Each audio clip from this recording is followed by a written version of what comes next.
Être chrétien, ça veut dire quoi? Première lettre. Amis et connaissances de toujours ou d'un instant, et lecteurs inconnus. Il y a quelques années, comme j'avançais auprès d'un frère des écoles chrétiennes que, sur les quelques 2 milliards de chrétiens qui peuplent la terre, 5% seulement pratiquent leur religion, il me fit ce commentaire désabusé. Et encore, vous êtes généreux.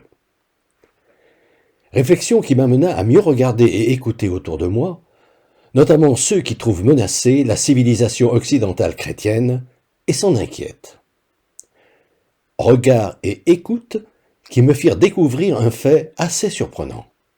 Pratiquement aucun de ces derniers n'avait jamais lu les évangiles, ni n'avait de connaissances sérieuses sur le christianisme, pour ne pas dire qu'il en ignorait presque tout.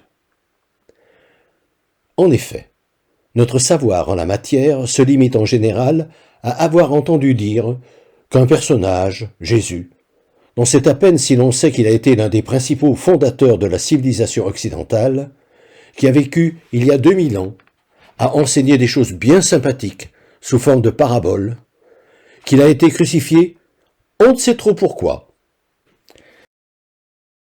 Et, le 3e jour après sa mort, qu'il serait ressuscité, puis aurait disparu, serait monté au ciel, 12 de ses amis, les apôtres, s'étant employés ensuite à diffuser son message d'amour fraternel sur toute la terre.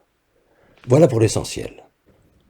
Vous avouerez qu'en effet, c'est un peu court, même si leur témoignage s'est traduit par des monastères, des églises, des cathédrales, des vitraux, des chants grégoriens et autres œuvres musicales, picturales, sculpturales et rites d'une rare beauté, et quelques milliers de saints et de saintes, un terreau dont il faut tout de même convenir que sont sortis la devise « Liberté, égalité, fraternité », les droits de l'homme, des institutions civilisatrices telles que l'instruction et la médecine pour tous, sans oublier bien sûr nombre d'ONG, chrétiennes ou laïques, qui s'emploient activement à combler les carences des États.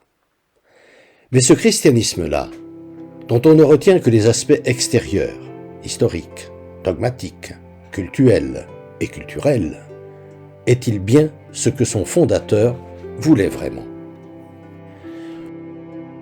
Une autre réflexion que j'entendis un jour, de la part de quelqu'un qui se disait croyant, à la sortie d'une messe d'enterrement d'un jeune accidenté de la route, m'a aussi particulièrement interpellé.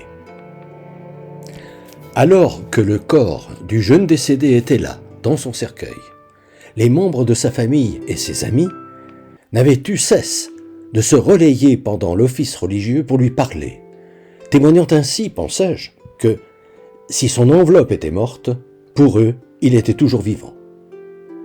L'office religieux terminé, j'avançai à l'un de ses proches en larmes, l'un de mes amis qui se disait croyant. Selon ce que je viens d'entendre pendant la messe, il est maintenant définitivement heureux, car, à coup sûr, il est monté tout droit au paradis. Ce à quoi il me répondit, ne se rendant pas compte de l'énormité du propos qu'il tenait, pour qui à la fois, bien sûr. Ce qui se passe après la mort, personne ne le sait. Nul n'en est jamais revenu. Me laissant pantois. Car j'avais tout de même à l'esprit que l'un des socles sur lequel repose le christianisme est que la vie éternelle existe bel et bien, que Jésus en a fait la démonstration avec sa résurrection, et qu'elle nous concerne tous. Pour respecter ceux qui me disent que mes courriers sont trop longs, j'en resterai là aujourd'hui. Et je vous dis à bientôt. Fraternellement, Jean-Paul. Depuis des années, environ une fois par mois, j'envoie une lettre d'information spirituelle à tout mon carnet d'adresses. Le thème du moment est, depuis janvier 2019, être chrétien, ça veut dire quoi?